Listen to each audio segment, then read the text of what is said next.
اعوذ باللہ من الشیطان الرجیم بسم اللہ الرحمن الرحیم خیر الناس من ينفع الناس او کما قال رسول اللہ صلی اللہ علیہ وآلہ وسلم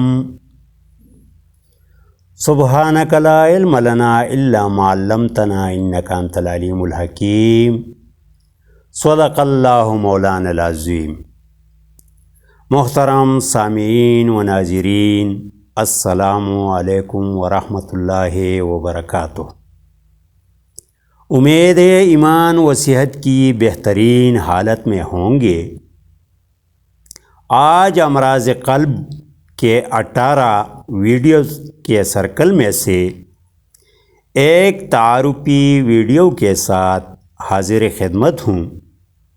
اس سرکل کے جملہ ویڈیو سننے کے بعد انشاءاللہ امراض قلب کے مریضوں کو سٹنٹ، بائی پاس اور آپریشن کی ضرورت پیش نہیں آئے گی، کیونکہ اس سرکل میں کیمیاوی اور مشینی تحریک میں دل پر پڑنے والے اثرات، پی منٹ رفتار دل میں کمی زیادتی اور پی منٹ رفتار دل یعنی نبض سے اوسط عمر کا تعین کیا گیا ہے۔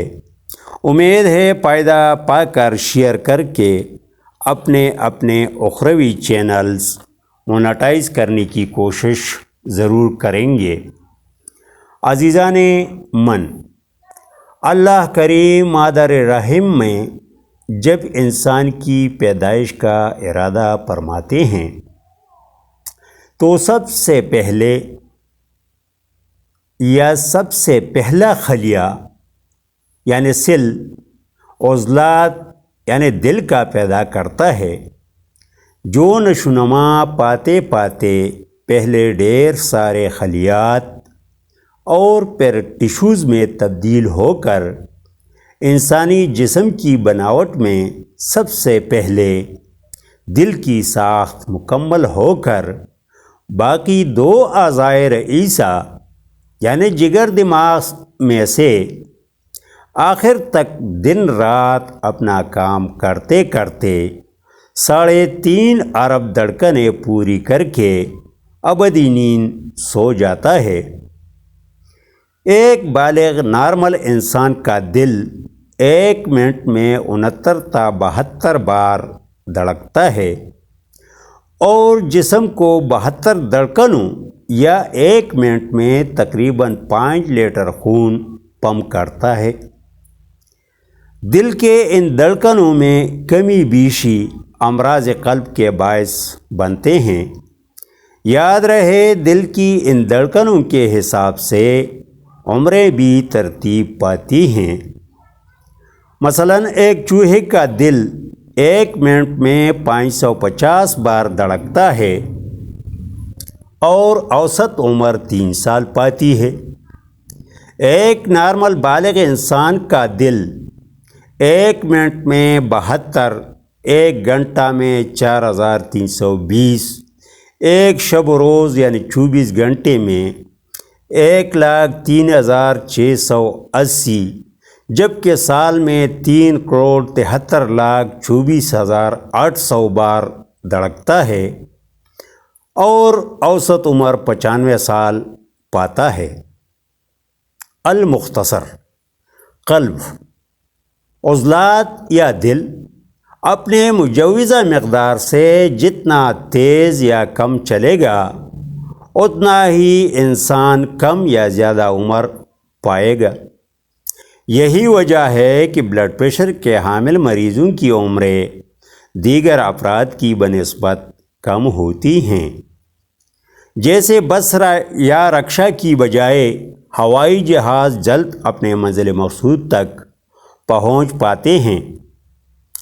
ان معلومات کے تناظر میں دماغ کے لمبک سسٹم پر 1979 کے سگنل کچھ یوں آ رہے ہیں کہ ڈیرہ اسماعیل خان میں ہمارے ایک استاد محترم جناب عاشق مرزا صاحب جب اس قسم کے انوکھے معلومات پیش کرتے تھے تو ساتھ ساتھ یہ بھی بتا دیتے تھے کہ یہ باتیں آپ کو کتابوں میں نہیں ملیں گے۔ المختصر تحقیقات و تجربات کے پیش نظر 7552 سال پہلے اور آج کے انسانی زندگی میں زمین و آسمان کا فرق آ چکا ہے۔ محترم خواتین و حضرات، دل کی دھڑکن کن تحریک میں تیز اور کن میں سست ہوتی ہے؟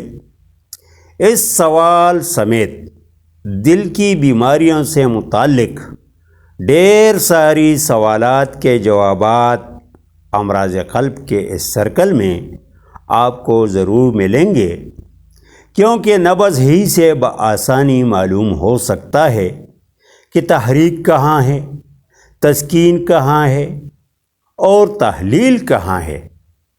تحریک مشینی ہے یا کیمیاوی؟ تسکین مشینی ہے یا کیمیاوی؟ تحلیل مشینی ہے یا کیمیاوی؟ تحریک میں عضلات، اعضاء اور ٹیشوز پر کیا اثرات پڑتے ہیں؟ تسکین میں عضلات، اعضاء اور ٹیشو پر کیا اثرات پڑتے ہیں؟ کیمیاوی تحریک میں اور مشینی تحریک میں اثرات کیا ہوتے ہیں؟ امراض قلب کے اقسام کتنے ہیں اور ان میں سے ہر قسم کے مدارج مرض کتنے ہیں اور کس درجہ دوا سے یقینی اور فطری علاج ہوگا؟ بہت ہی آسان ہے۔ جڑے رہیے اور فائدے پائیے۔ ہم زندہ، صحبت باقی۔ والسلام۔